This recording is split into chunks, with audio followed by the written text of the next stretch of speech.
जी राव साहब, खैरियत है? आप ठीक हैं? जी अल्लाह का शुक्र। अच्छा सर, ये बताइएगा, कोई स्टेट बैंक का तो बयान आ गया कि इसमें कोई सच्चाई नहीं है कि जनाब कोई 5,000 का नोट बंद होगा या 10 रुपए से लेके 1,000 रुपए तक के जो नोट हैं उनके डिज़ाइन तब्दील किए जाएंगे।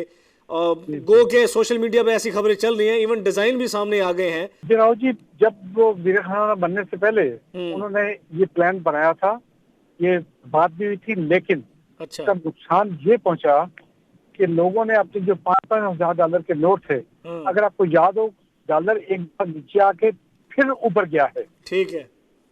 और वो ऊपर जाने की वजह यही थी कि लोगों ने वो 5,000 रुपीज के नोटों के एवज डॉलर खरीदे थे। अच्छा।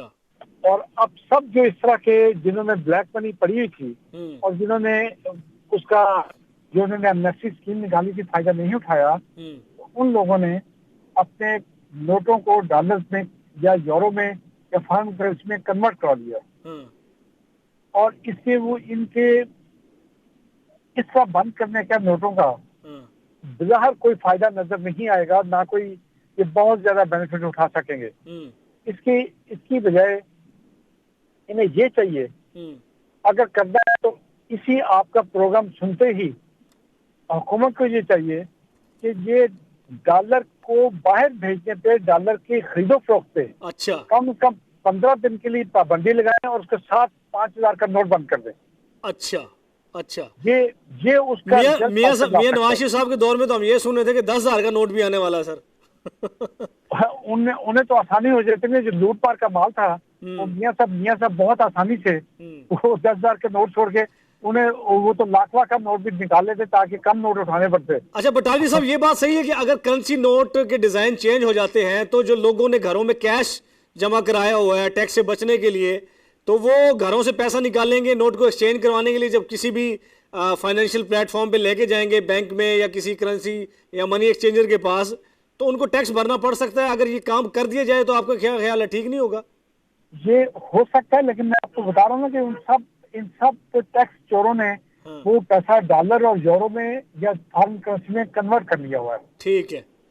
तो इसलिए पहले अब उन्हें पहले डॉलर की अफवाह। खरीदो फरोख्त पे पाबंदी लगाई जाए 15 दिन के लिए, उसके बाद ये एक्शन किया हाँ जाए ताकि लोग हाँ, डॉलर ना खरीद सके।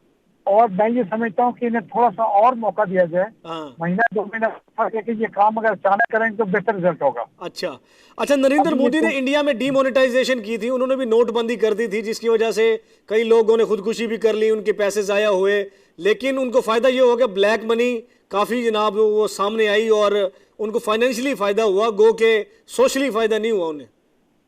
हमारे भी आएगी, लेकिन वो बहुत छोटे छोटे लोगों को बेचारे, जिनका छोटे दुकानदार है जो टैक्स नहीं देते। हाँ। मतलब आपको मैं 2-4 मिसालें देता हूँ। हाँ। एक लिबर्टी मार्केट स्टोर है जिसकी डेली डेली सेल 10 करोड़ से ज्यादा की है। हम्म। 10 करोड़ का रुपीज बोल रहा हूँ, 10 लाख नहीं कह रहा हूँ। अच्छा। लेकिन आप उसका टैक्स देखें, हम्म। आपको पता चलेगा साल का 1 लाख दे रहे हैं। अच्छा। ये ये चीजें, इस तरह के लोग जिन्होंने नोट रखे हुए हैं वो सामने जरूर आ जाएंगे। हाँ। अदरवाइज जो प्रॉपर जो बड़े टैक्स चोर हैं, या जिन्होंने मुल्क की दौलत लूटी हुई है, हम्म। जिन्होंने अरबों रुपए के, मसलन अ, एक खाद्य आला के बेटे के बारे में कहा गया है, एक सिर्फ ठेके से 7 अरब उसने कैश की सूरत में उठाया था। ओहो। तो अब इस तरह के बहुत से ठेके हैं। हम्म। अब आपको अगर इल्म हो, ये ऑरेंज चेन में कोई 100 अरब का फ्रॉड है। हाँ। 56 कंपनियों में 86 अरब निकल चुका है और ठीक है। 100 अरब से ऊपर निकला है। हाँ। इसलिए जरदारी का जो 35 अरब कहते थे मनी मनी लॉन्ड्रिंग में, वो 35 अरब नहीं, वो 400 अरब से ऊपर जा चुका। अच्छा। इस इस तरह के लोगों को जो जो फ्रॉड है, लेकिन इनके पास दुबई की कंपनियां, बाहर की कंपनियां, इन्होंने सारा के सारा पैसा ये वहां ले जाते हैं। और इस मुल्क की दौलत, इस मुल्क के झोंके हैं वो मुल्क की, जो आप जैसे मेरे जैसे अवाम की खून निचोड़ते हैं। आईएमएफ की तरफ देख रहे हैं, गो कि मजबूरी ये है कि वो आए हैं तो अभी उनके पास टाइम तो है नहीं, उनको कुछ काम करने का मौका दिया जाए, उनको आजमाया जाए, फिर कोई हम फैसला कर सकते हैं। तो ये जो कर्जों की दलदल से और माली बहरान की दलदल से निकाल मैं सकेंगे हमें मैं वजीर खजाना साहब? आपको बहुत बहुत आसान जवाब देता हूँ, जो मेरा ख्याल है आपके बहुत काम आएगा। अच्छा। कि ये जो नवाज शरीफ की हुकूमत इस कौम के साथ खुला दंगा झूठ बोलती रही, जी। उसमें अगर असद उमर ने को क्लेम कर लिया था उनका झूठ सामने रखते हुए, हाँ। क्योंकि उसकी एक्सेस डॉक्यूमेंट्स तो नहीं थी ना।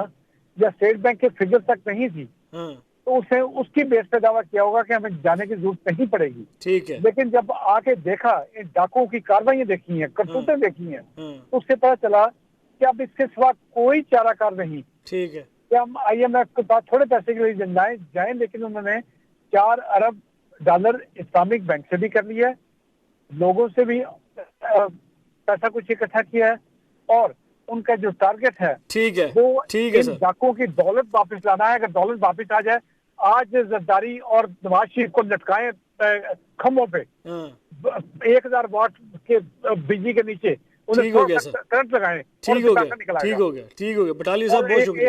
एक और बहुत जरूरी जी है जी सर जी साहब, जी जी जी 200 अरब डॉलर जी। जो गवर्नर स्टेट बैंक ने जाना था लेने के लिए, नहीं लेने गया, और जो वफद गया था उसको भी मना कर दिया कि तुमने इस मौजूद पे कोई बात नहीं करनी। अच्छा अच्छा, तो ठीक है, गवर्नर स्टेट बैंक को भी साथ लटकाएं, ठीक है उसके सर, बाद पता चलेगा 200 अरब डॉलर क्यों नहीं आए। ठीक है सर।